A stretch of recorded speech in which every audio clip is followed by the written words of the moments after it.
দর্শক বৃন্দকে কাটাগঞ্জ কল্যাণ চক্রের তরফ থেকে জানাই হার্দিক অভিনন্দন। বিগত 23 বছরকে স্মৃতির আড়ালে রেখে এবছরে আমরা 24তম বর্ষে কাটাগঞ্জ কল্যাণ চক্রের শ্রী শ্রী রাধা কৃষ্ণের ঝুলন যাত্রা প্রত্যেক বছরের ন্যায় এবছরেও এলাকার ছোট ছোট কুশীলবদের নিয়ে আমাদের এই উপস্থাপনা এলাকার মানুষের নিরলস প্রচেষ্টায় সেজে উঠেছে আমাদের ঝুলন প্রাঙ্গণ। আজকের উপস্থাপনা মোবাইলে আচ্ছন্ন সমাজ।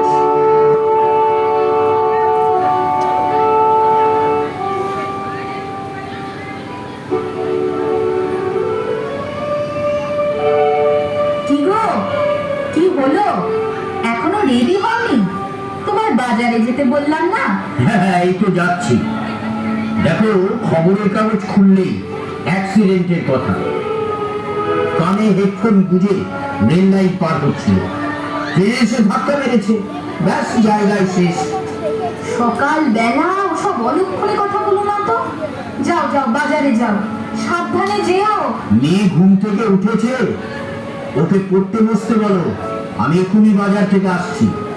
মেয়ের কথা আর বলো না, যত বড় হচ্ছে তত বাঁদর হচ্ছে, সব সময় মোবাইল আর মোবাইল।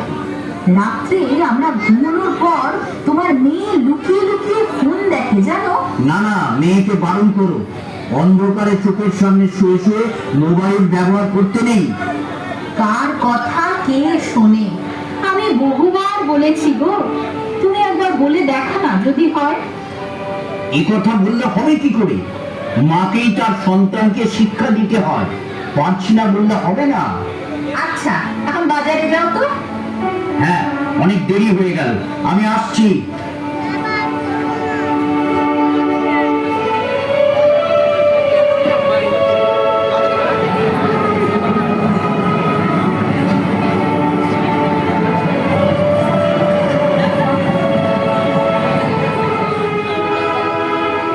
এই যে শ্যামলা, কেমন আছো? সব খবরাখবর ভালো তো?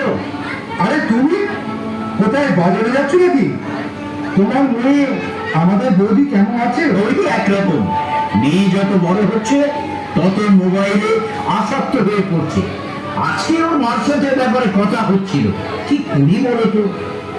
মোবাইলের কথা বলো না। আমরা যখন পড়াশোনা করেছি তখন এই মোবাইলের এত বারবার